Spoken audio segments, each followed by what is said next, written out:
Good morning, ladies and gentlemen. Today we're going to do a quick tutorial because it's February. We're going to do it on hearts. In order for expediency, I started it already before I started the video because at this point you guys all know how to wrap, and there are so many really good videos out there that show you how to make a heart. I'm not going to waste your time on that. But what I've done is I've used a nice warm gray and a white, and I'm going to show you how to turn these two little beads that are touching each other. They're approximately the same size, and we're going to turn them into a heart. And then I'm going to add a little twist, pun intended, of my own. That kind of, I've seen the technique before, but I've kind of added a few little touches that kind of make it my own. So as you can see, what I'm doing is I'm melting the two little hearts together. I'm getting a little punty ready. Remember, good punty work. Your punty is a different temperature from the item that you're working on, the piece. What I want to do here is make a nice round all the way around. You want it big enough so that you can have your bumps on top, but you have enough glass that you can pull down.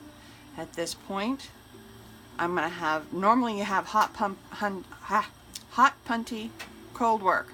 In this case, I want to stretch my work, so I'm going to have a cool punty and hot work or hot item. So you can see I've made it kind of glowy on the bottom. I want my punty just a little bit warmer, but just the tip, and then you attach in the middle, wait till your temperature is right, and then pull till you get the heart. If you want a little twist, you can put a little twist in, whatever works for you, but get your heart shape. Cool it, get rid of your punty, rewarm your piece. Now remember, you've got your shape. You don't want to rewarm it so much that you lose your shape. So now you want to define the fact that it's a heart. So you're going to be working at the top. Rewarm your top, have your tool ready. I like a little brass knife, one of my favorite tools.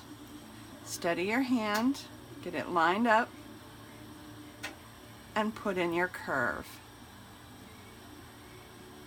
Now you have a better heart. Warm it up. You don't want it to look like you just carved it. You want it to look like it's doing it on its own. You can also use gravity, heat one side, kind of let it pull down so you get that nice chunky heart look. Work the other side, do the same. You can also add glass if you find that it's pulled down too much. Add some glass to it. Make that bad boy nice and fat. Make it look like a bum. Top of a heart should be nice and round. And you want to put your knife right on the division. Now you can use any colors you want. Obviously, your piece, your glass, your studio. When I'm practicing, I use colors that I don't use for other things. I personally like the softness of the gray and the white together. Now I'm going to flatten it out just a little bit so that when it's worn, it lays the way I want it to.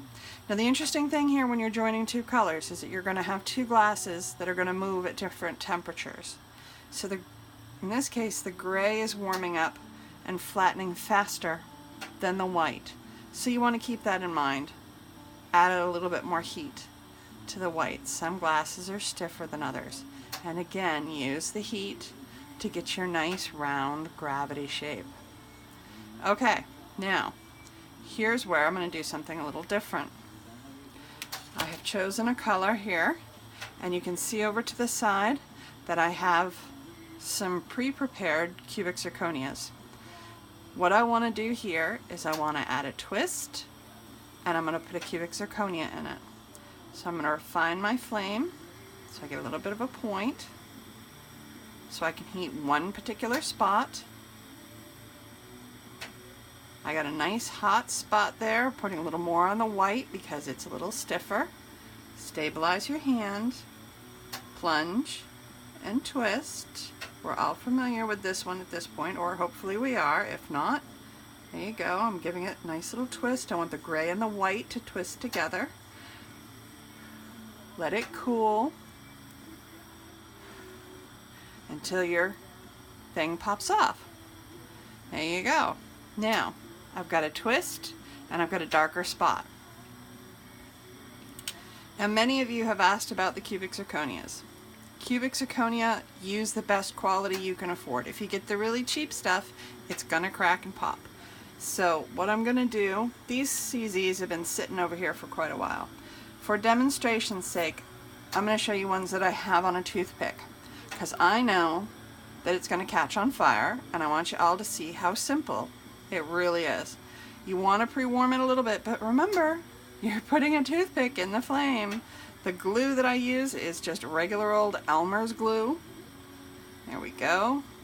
Preheating my spot, letting it blend in and get round.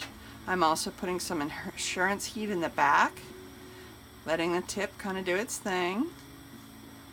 And here we go. Stabilize your hand, push it in. Ta-da! Put it somewhere unflammable. Reheat it. Cook it right in there. Don't be afraid to give it another push. I'm using a little graphite push here to push it in.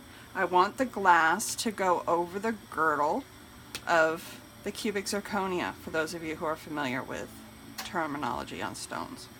Now I want to refine my shape. There it is. Because right now it's a little flat in the front, but I got a nice twist, but I've kind of lost my little bump. So I'm just going to touch my little bump in. Nothing fancy. Just carve it back in, warm it back up. Make sure everything's nice and warm. Round out your tip. You don't want a punty mark. If you want to get your curve back, warm it up. Use gravity. Gravity is your friend when it comes to glass.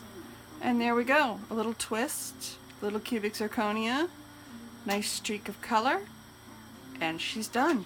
Pop her in the kiln.